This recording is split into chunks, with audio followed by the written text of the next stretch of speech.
नमस्ते जी, राम राम जी, सुप्रभातम। कैसे हैं सारे? कैसी चल रही तैयारी, हाल चाल?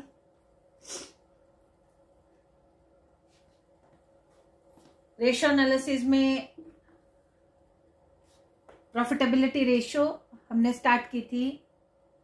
प्रॉफिटेबिलिटी रेशो में भी gross profit ratio, net profit ratio हो गई थी। आज हम ऑपरेटिंग रेशो स्टार्ट करने जा रहे हैं। Operating ratio is equal to cost of goods sold plus indirect expenses upon net cell.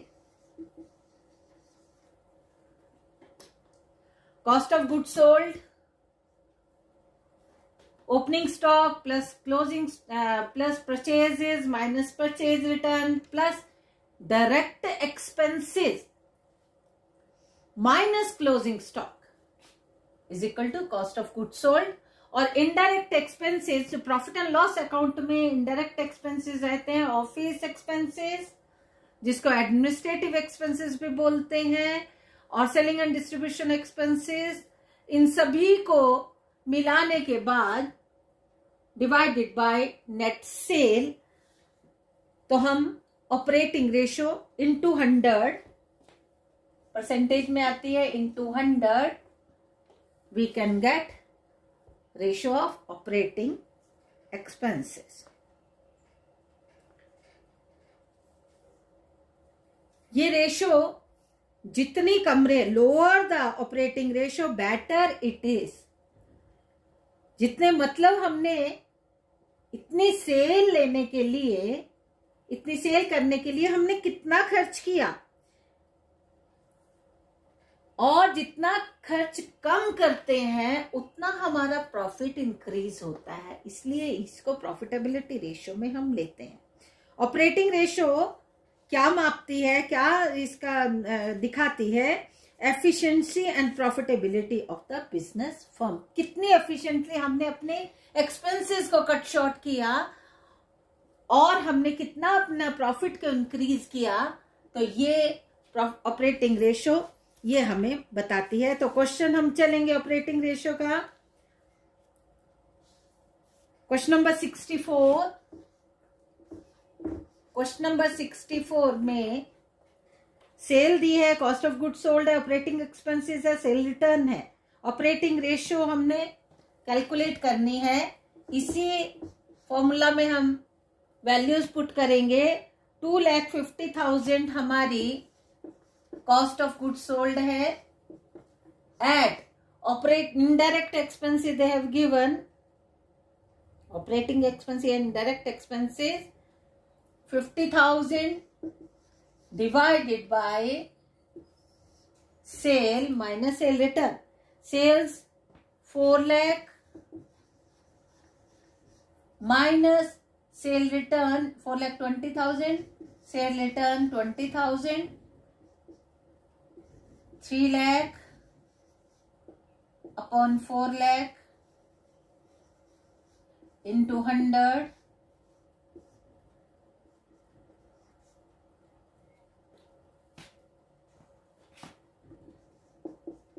75% आई आपकी ऑपरेटिंग रेशो। नेक्स्ट क्वेश्चन हम देखते हैं 65। Question number 65। सेल है, सेल रिटर्न है, opening stock, closing stock, purchases, return outward, wages, administrative expenses and selling expenses. इस question में question number हम 65 करने वाले हैं। कॉस्ट ऑफ गुड्स सोल्ड पहले निकालते हैं।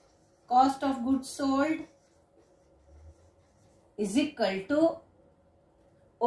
Opening stock 50,000,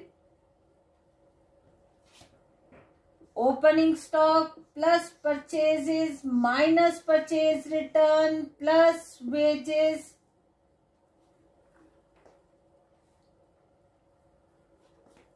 minus closing stock. और कोई इनडायरेक्ट एक्सपेंसेस, डायरेक्ट एक्सपेंसेस सिर्फ वेजेस हैं और कोई नहीं है। ओपनिंग स्टॉक है हमारे पास 50,000, add 1,80,000 minus 10,000 purchase return outward, plus wages 15,000 minus closing stock है हमारा 80,000।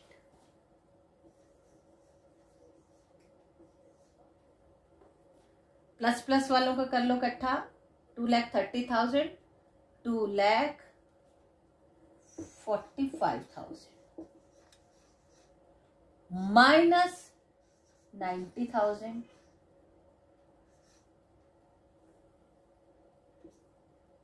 is equal to, ये बना 1,55,000 क्लोजिंग स्टॉक। ऑपरेटिंग एक्सपेंसेस या indirect expenses, operating expenses is equal to administrative expenses जो दिए हैं प्लस सेलिंग एक्सपेंसेस।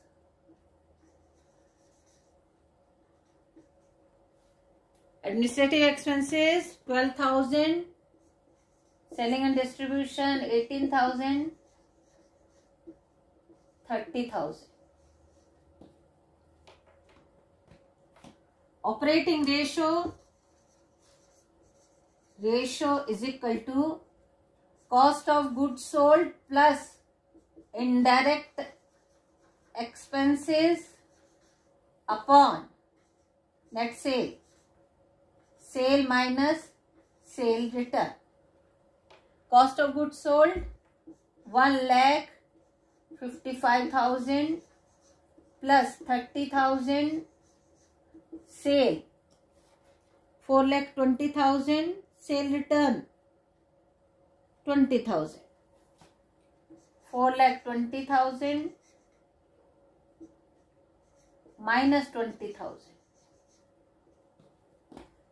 ये बन गया 1,85,000 अपॉन 4 लाख इंटू 100, यहाँ भी इंटू 100 करना था, इंटू 100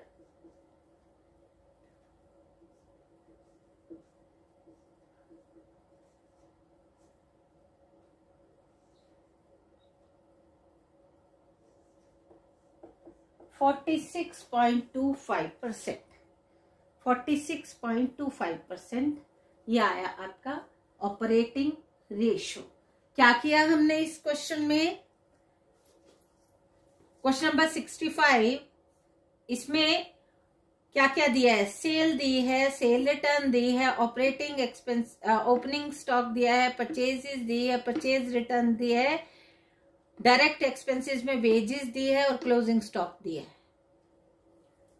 सबसे पहले हमने कॉस्ट ऑफ गुड्स सोल्ड किया, opening stock plus purchase minus purchase return plus wages minus closing stock, तो ये आ गया 1,55,000। ऑपरेटिंग एक्सपेंसेस और इनडायरेक्ट एक्सपेंसेस भी इनको बोलते हैं, जिसमें जो प्रॉफिट एंड लॉस अकाउंट का ही हिस्सा होते हैं, ये सभी आइटम ट्रेडिंग अकाउंट का हिस्सा होती है। Administrative expenses, selling expenses 12,000, 18,000, 30,000। Operating ratio is equal to cost of goods sold plus indirect expenses upon net sale है। नेट सेल में यहाँ पे नेट सेल नहीं लिखना था हमें, यहाँ पे लिखना था टोटल सेल या सेल रख सकते हैं। Total sale minus sale return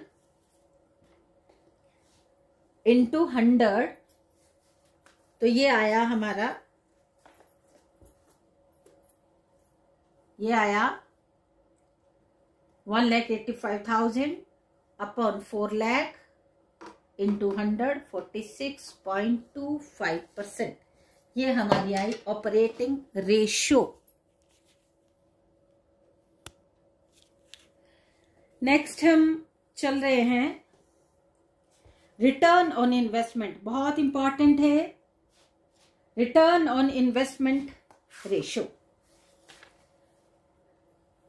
हमने कितना कैपिटल इन्वेस्ट किया और हमें रिटर्न कितना मिला,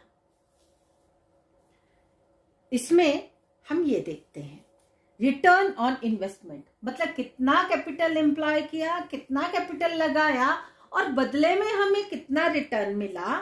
तो इसमें return on investment ratio is equal to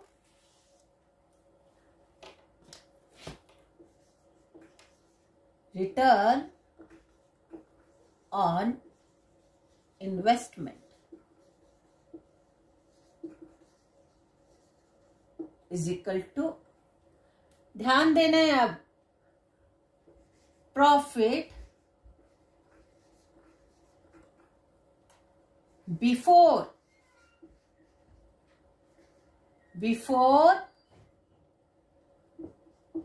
interest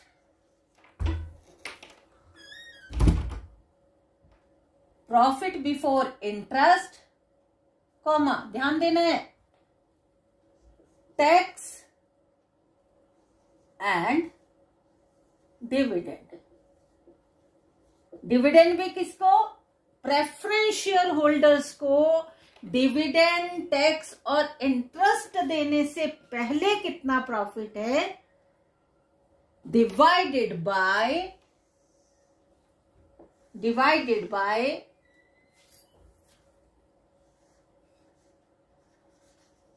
capital employed. Profit before interest, tax and dividend divided by capital employed. आपको क्वेश्चन में प्रॉफिट दिया होगा before paying interest, tax and dividend या after paying interest, tax and dividend. Before paying होगा तब तो clearly हमारे पास आ जाएगा अमाउंट। अगर आफ्टर पेइंग है तो जो जो पे कर दिया है उसको हम दोबारा से उसमें ऐड कर देंगे।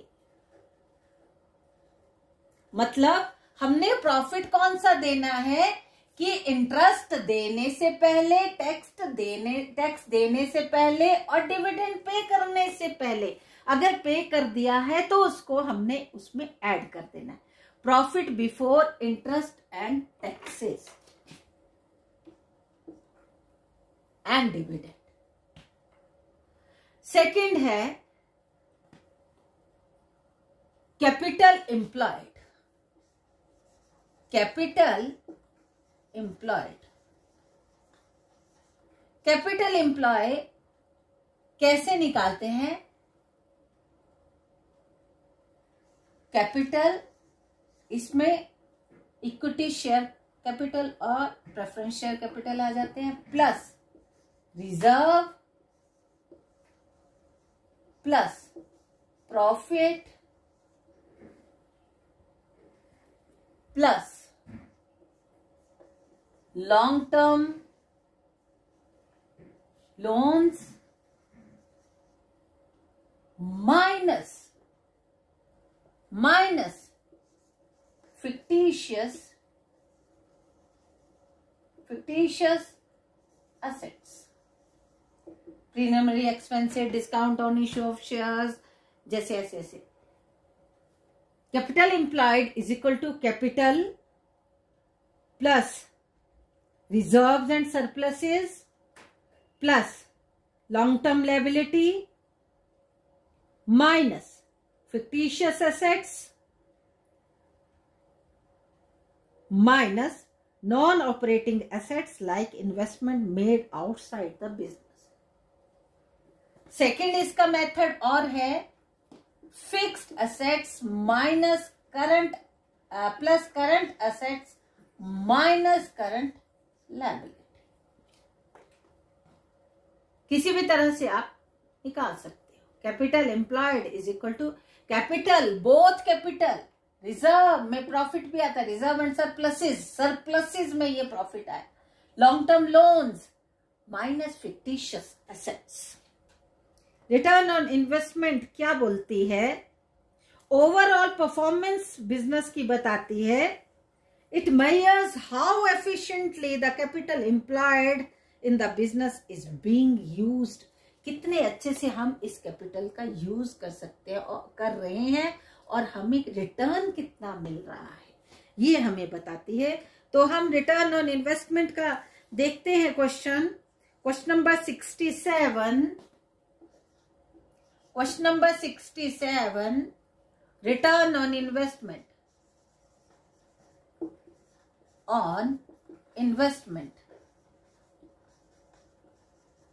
Return on investment.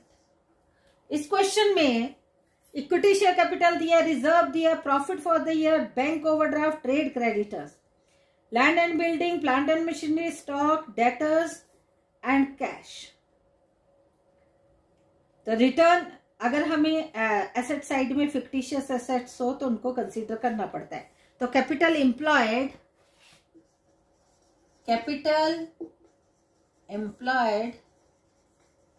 is equal to capital 2 lakh, reserve 90 lakh, 90,000, profit of the year 60,000.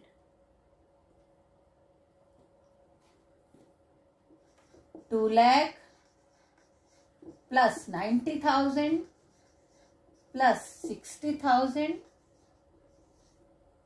is equal to, total करेंगे कितना आया, 4 lakh,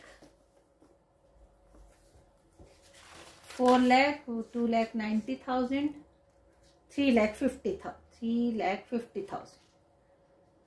क्वेश्चन नंबर है 67। Equity share, reserve, profit, bank overdraft ये नहीं कंसीडर होंगे, करंट लायबिलिटी, ट्रेड क्रेडिटर्स। तो capital employed हमारी आई 3,50,000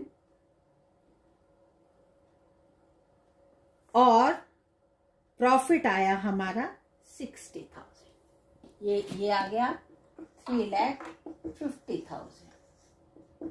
profit before कुछ भी नहीं हमें पता, तो यही जितना है 60,000 यही आ जाएगा। Return on investment is equal to profit 60,000 upon 3,50,000 into 100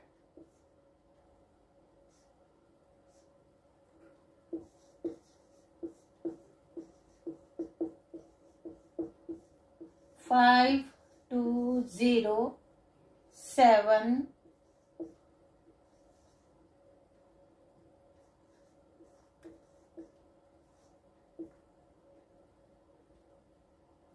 17.1। कितना आया, 17.1%। 17.1% ये आया हमारा रिटर्न ऑन इन्वेस्टमेंट।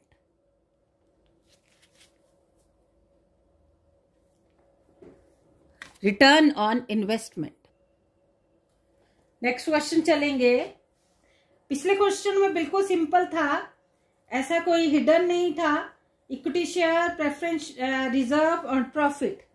बाकी इसमें हम दूसरी तरह से भी निकाल सकते थे। कैपिटल एम्प्लॉयड, ये सारी एसेट, फिक्स्ड और करंट एसेट्स हैं दोनों, 4,80,000 माइनस करंट लायबिलिटी 1,30,000।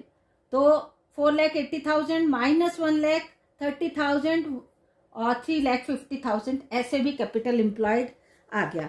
चाहे इधर से किया चाहे उधर से किया, हमारे पास उसके रिजल्ट्स आ गए। क्वेश्चन नंबर 68 देखेंगे, रिटर्न ऑन इन्वेस्टमेंट का ही है। क्वेश्चन नंबर 68, मार्कर भी आज जवाब दे रहा है। क्वेश्चन नंबर 68 में equity share, preference share, reserve, debentures, current liability और profit for the year. Capital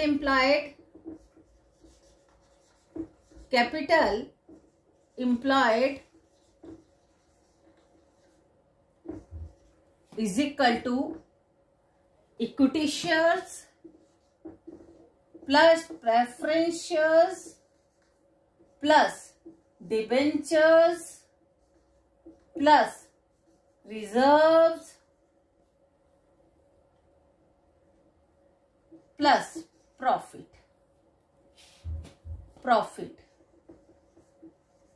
minus fictitious assets है, मुझे दिखी प्रिलिमिनरी एक्सपेंसेस हैं,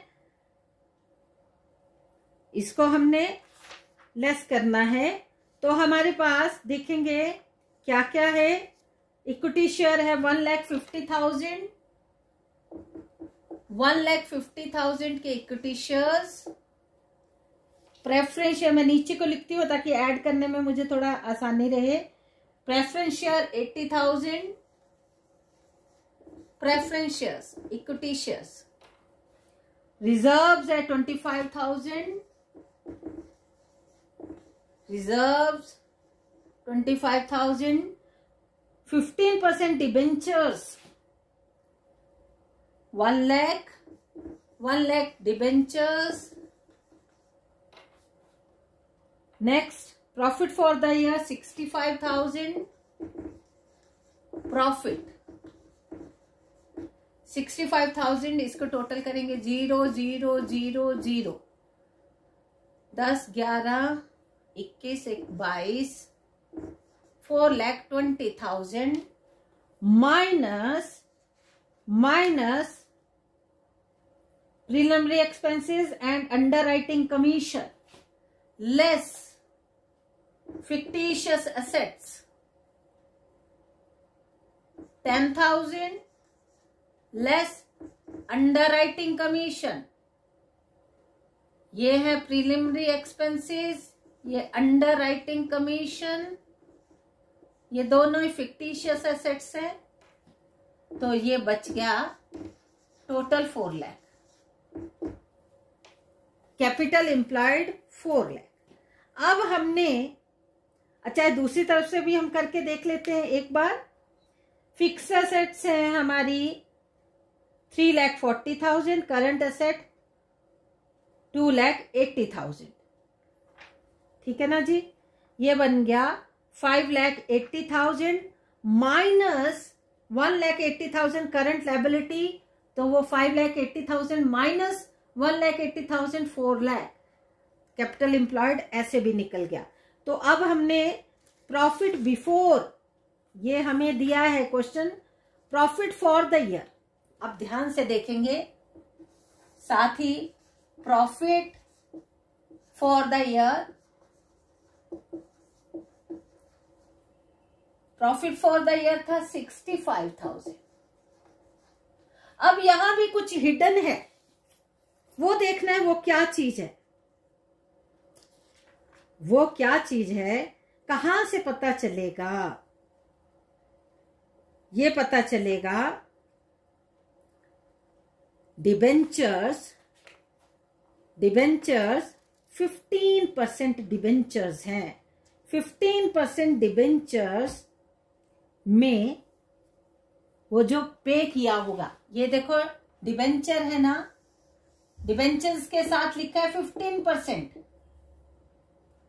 15% डिबेंचर्स नेम है इनका, इन पे इंटरेस्ट लगेगा। इंटरेस्ट पे करने के बाद बिल्कुल क्लियर दिया, प्रॉफिट फॉर द ईयर मतलब सब कुछ पे करने के बाद। तो हमें चाहिए profit before tax, interest and dividend. तो यहां interest on debentures 1 lakh into 15%, 15,000 ये भी पे किया है, तो 80,000 हमारा प्रॉफिट बिफोर इंटरेस्ट आया। Return on investment is equal to profit before interest. यहां पे इंटरेस्ट ही है जो दिया है, पता दिख रहा है इंटरेस्ट, प्रॉफिट हो चाहे लॉस हो ये देना ही पड़ता है। Profit before interest upon capital employed into 100, 80,000 upon 4 lakh into 100